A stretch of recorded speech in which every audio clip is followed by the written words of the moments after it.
అంబేద్కర్ కోనసీమ జిల్లా అమలాపురంలో వ్యవసాయ కార్మిక సంఘం 30వ రాష్ట్ర మహాసభలు ఘనంగా కొనసాగుతున్నాయి.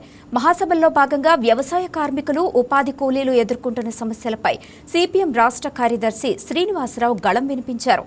ప్రధాని మోదీ ప్రకటించిన పొదుపు మంత్రాన్ని సిపిఎం నేత తప్పుపట్టారు. విదేశీ పెట్టుబడుల పేరుతో కార్పొరేట్ సంస్థలకు రాయితీలు ఇవ్వటం వలన ప్రజలు ఆదాయం, సంపద కోల్పోతున్నారంటున్న సిపిఎం నేతతో మా special correspondent Venkat face to face. జిల్లా అమలాపురంలో రాష్ట్ర వ్యవసాయ కార్మిక మహాసభలు జరుగుతున్నాయి. రాష్ట్ర మహాసభలుగా చెప్తున్నారు. ఈ మహాసభల్లో పాల్గొనేందుకు సిపిఎం రాష్ట్ర కార్యదర్శి శ్రీనివాసరావు వచ్చారు. ఆయనతో మరిన్ని విషయాలు మాట్లాడి తెలుసుకుందాం. సార్ చెప్పండి, ఇప్పుడున్న వ్యవసాయ కార్మిక సంఘాలు ఎదుర్కొంటున్న ఇబ్బందులు కావచ్చు, అదేవిధంగా ఉపాధి కూలీలు ఎదుర్కొన్న ఇబ్బందులు కావచ్చు, ఎటువంటి చట్టాలు తెస్తే వీరి భవిష్యత్తు మారుతుందంటారు? రాష్ట్రంలో వ్యవసాయ కార్మికుల పరిస్థితి చాలా దారుణంగా ఉంది. వాళ్ళ ఆదాయాలు పడిపోయినాయి, ఉపాధి తగ్గిపోయింది, చివరికి ఆరోగ్యాలు కూడా విషమించి జబ్బులకు గురవుతున్న కిడ్నీ వ్యాధులు వచ్చినా, లేకపోతే ఊపిరితిత్తుల వ్యాధులు వచ్చినా, వచ్చినా వీళ్ళకే వస్తూ ఉన్నాయి.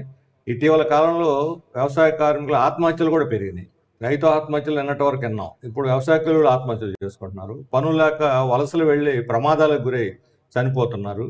ఈరోజు మన రాష్ట్రంలో ఉండటానికి ఇళ్ళు లేనటువంటి వాళ్ళు ఇప్పటికీ ఉన్నారు. ప్రభుత్వం 2 సెంట్లు పట్టణాల్లోనూ గ్రామాల్లో 3 సెంట్లు ఇస్తామని చెప్పి ప్రకటించినా ఇంతవరకు అమలు కాలేదు. పైగా అనేక చోట్ల ప్రభుత్వ భూములు ఇళ్ళు వేసుకున్నారని చెప్పి వాళ్ళని తరివేస్తున్నారు, కూలగొడుతున్నారు ఇళ్ళు. ఈ రకమైనటువంటి దుస్థితి గతంలో ఎన్నడూ లేదు. కానీ వ్యవసాయ కార్మికుల ఈ దుస్థితి మీద మేము వ్యవసాయ కార్మికులు మహాసభ జరుగుతున్న సందర్భంలో మా పార్టీ తరఫున కూడా వారికి పూర్తి మద్దతు, సంఘీభావాన్ని తెలియజేస్తున్నాం.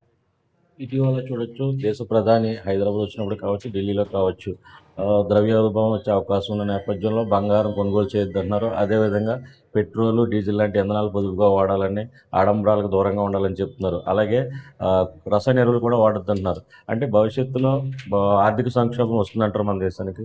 ఈ పాటికే ఆర్థిక సంక్షోభం అంచులో ఉన్నాం, భవిష్యత్తులో ఇంకా పెరుగుతుంది. ప్రధానమైన కారణం మన దేశ ప్రజలకు కొనుగోలు శక్తి తగ్గిపోతున్నది, తీవ్రమైన ఆర్థిక అసమానతలు పెరుగుతున్నాయి, నిరుద్యోగం, ద్రవ్యోల్బణం పెరుగుతున్నది.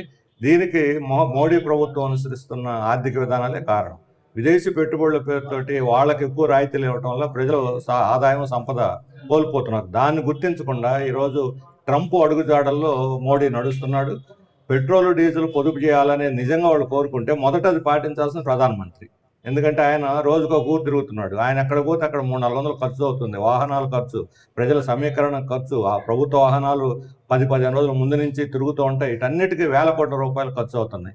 ఆయన వర్క్ ఫ్రమ్ హోమ్ స్టార్ట్ చేసాడు అనుకోండి, ఈ వేల కోట్ల రూపాయలు మిగులుతాయి. ఆయన ఆదర్శంగా నిలబడి మిగతా వాళ్ళకు కూడా వర్క్ ఫ్రమ్ హోమ్ చేయమని చెప్పొచ్చు. అలాగే బంగారం దిగుమతి, ఆభరణాలు పెళ్లిళ్ళప్పుడు కొనుక్కోవద్దని చెబుతున్నాడు. ఆభరణాలు కొనడం వల్ల బంగారం రేట్లు పెరగలేదు. ఈరోజు పెట్టుబడిదారులు వాళ్ళ దగ్గర హార్డ్ క్యాష్ దాదాపు 10 లక్షల కోట్లు కార్పొరేట్ల దగ్గర హార్డ్ క్యాష్ ఉంది. దీన్ని ఇంతకుముందు డాలర్లోకి మార్చుకునేవాళ్ళు, ఇప్పుడు డాలరు వాల్యూ తగ్గిపోతుంది ప్రపంచం అంతా. అందుకని బంగారంలోకి మార్చుకొని దిగుమతి చేసుకుంటున్నారు. కార్పొరేట్ కంపెనీల నిధుల మీద నిఘా పెట్టి వాళ్ళు బంగారం కింద మార్చుకోకుండా ఆ డబ్బులంతా పెట్టుబడి పెట్టేటట్టు చూస్తే ఇటు అభివృద్ధి జరుగుతుంది, అటు బంగారం ధరలు ఆకాశాన్ని అంటకుండా ఉంటాయి. అందుకని సమస్య ఒకటైతే పరిష్కారం ఇంకోటి చెప్పి, ఇంకొకటైతే మందు ఒకటి వేసినట్టుగా ఉంది నా వ్యవహారం. అది ఆర్థిక వ్యవస్థను మరింత దిగజారుస్తుంది, ప్రజల పరిస్థితిని కూడా క్షీణింపజేస్తుంది. అలాగే ఇప్పుడు చూసుకుంటే కనుక గతంలో ఎన్నికలు ఏదైతే జరిగినాయి, ఇటీవల ఎన్నికలకు ముందు ఇటువంటి ప్రకటనలు చేయకుండా ఎన్నికల తర్వాత ఇటువంటి ప్రకటనలు చేయడం పట్ల ప్రజలు కూడా ఆందోళన చెందుతున్నారు. దీనిపై మీరేమంటారు? ఎన్నికలకు ముందంతా అరిచేతుల వైకుంఠం చూపెట్టి ఎన్నికలు అవటంతో భారాలు వేయటం అనేది గత 10 సంవత్సరాలుగా మోడీకి అలవాటు అయిపోయింది. ఇది ఒక కుట్రపూరితమైనటువంటి వ్యవహారం, కపటత్వం, నిజాయితీ లేనటువంటి కపటత్వంతో కూడినటువంటి ఇది, ప్రజలను మోసం చేస్తున్నటువంటిది. ఇప్పటికీ 5-6 సార్లు ఇలా ప్రజలు మోసపోతున్నా ఒక చోట కాదు ఒక చోట రియలైజ్ అయితే ఇంకోసారి నమ్ముతున్నారు. ఇప్పుడు దక్షిణాదిలో ఎవరూ నమ్మటం లేదు, ఉత్తరాదిలో కూడా క్రమంగా ఆయన పలుకుబడి తగ్గుతుంది. అందుకని ఇప్పుడు సరళాంటివి తీసుకొచ్చి ఓటర్లు లేకుండా చేసి, బీజేపీకి వ్యతిరేకంగా ఓట్లు లేకుండా చేసి గెలవాలని కూడా కుట్ర జరుగుతూ ఉన్నది. అందుకని ఎన్నికలు అయినాయో లేదో పెట్రోల్, డీజిల్ పెరిగింది. కమర్షియల్ గ్యాస్ని 1000 రూపాయలు పెంచారు, అది దాదాపు 3000కి చేరుకుంది. చిన్న చిన్న హోటళ్ళు, టిఫిన్ సెంటర్లు నడిపేటువంటి వాళ్ళు ఈరోజు ఉపాధి లేక ఒక్కొక్క టిఫిన్ సెంటర్లో 5-10 మంది వాళ్ళు ఆధారపడి బతుకుతున్నారు. వాళ్ళందరూ ఉపాధి కోల్పోతున్నారు. అందుకని ఇది కావాలని ప్రజల నెత్తి మీద వేస్తున్నటువంటిది. మన ఉదాహరణకి మన ఆంధ్ర కేజీ బేసిన్లో, కృష్ణా గోదావరి బేసిన్లో ఆయిల్ ఉంది, గ్యాస్ ఉంది. ఇది మనకు ఇప్పుడు హక్కుగా లేదు. 12th ఫైనాన్స్ కమిషన్ చెప్పినట్టుగా 50% ఆంధ్రప్రదేశ్కి ఇస్తే మనం తక్కువ రేటుకి ఆయిల్ గ్యాస్ ఇవ్వచ్చు, మన సరిపడా దొరుకుతుంది. అలాగే అమ్ముకుంటే ప్రభుత్వానికి బోలెడంత ఆదాయం, 50%లోనే వేల కోట్ల రూపాయల ఆదాయం వస్తుంది. అప్పులు చేయకుండా ప్రజల మీద భారాలు వేయకుండా కూడా తోడ్పడుతుంది. అవన్నీ అంబానీకి అప్పుచెప్పి, అదానికి అప్పుచెప్పి ఈరోజు ప్రజల నెత్తి మీద భారాలు పొదుపు చర్యల పేరుతో వేయడం అనేది ఎట్టి పరిస్థితుల్లో మేము ఆమోదయోగ్యం కాదు. ప్రజలు దీన్ని ఖచ్చితంగా ప్రతిఘటిస్తారు. అదేవిధంగా వెండి, బంగారం, ప్లాటినంపై దిగుమతి సుంకం పెంచుతూ ఈరోజు ఉత్తర్వులు అయితే జారీ చేశారు. ఇదివరకు గతంలో 5% ఉండి దాన్ని 10% చేశారు. ఇది ప్రజల మీద భారం మోపనున్నదంటారు ఈ పర్సంటేజ్.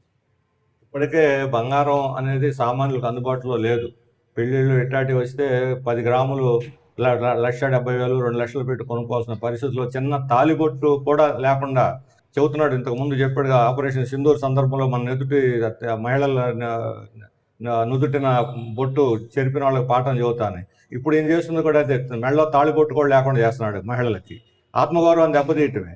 అందుకని దిగుమతి సుంకాలు పెంచినందువల్ల ఇంకోటి కాదు, సాధారణ ప్రజలకి అందుబాటులో ఉండే విధంగా బంగారం, వెండిని తీసుకురావాలి.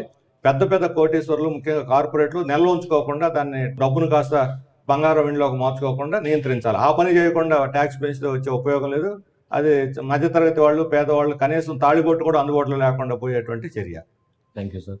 ఏదైతే అంబేద్కర్ కోనసీమ జిల్లాకు సంబంధించి 30వ వ్యవసాయ కార్మిక మహాసభలకు ఇచ్చేసిన శ్రీనివాసరావు గారు చెప్తున్న ప్రధాన డిమాండ్ ఏంటంటే, ఇక్కడ ఉన్నటువంటి కార్మికులు కావచ్చు, వ్యవసాయ కూలీలు కావచ్చు, ఆర్థికంగా చాలా ఇబ్బందులు ఎదుర్కొంటున్నారని, కనీస వేతనం కల్పించడంతో పాటు వారికి ఆరోగ్య భద్రత కల్పించాలని, వారి న్యాయపరమైన డిమాండ్లు నెరవేర్చాలని చెప్తున్నారు. అలాగే ఇటీవల మోడీ ఏదైతే 10 అంశాలను ప్రస్తావించారో అవన్నీ కూడా బూటకమని చెప్తున్నారు. ఎందుకంటే గతంలో పెట్రోల్ కొరత ఉన్నప్పటికీ కూడా ఎన్నికల ముందు అటువంటి ప్రకటనలు చేయకుండా ఎన్నికల తర్వాత ప్రజల మీద భారం మోపేందుకు ఈ ప్రకటనలు చేయడం చాలా దారుణమని చెప్తున్నారు. అలాగే వెండి, బంగారం వంటి ఏదైతే ప్లాటినం లాంటి ఆభరణాలు ఉన్నాయో, ఆభరణాలు కార్పొరేట్ సంస్థలు తమ ఆధిపత్యాన్ని కొనసాగించడానికి వారి పెట్టుబడులు పెడుతున్నారు తప్ప సామాన్యులకు అంత పెట్టుబడి పెట్టే అవకాశం లేదని, సామాన్యులపై భారం మోపడానికి ఇటువంటి చర్యలు చేపడుతున్నారని కూడా సిపిఎం రాష్ట్ర కార్యదర్శి శ్రీనివాసరావు గారు చెప్తున్న పరిస్థితి అయితే ఉంది. కెమెరా పర్సన్ వరుణ్తో వెంకట్, అంబేద్కర్ కోనసీమ జిల్లా నుండి.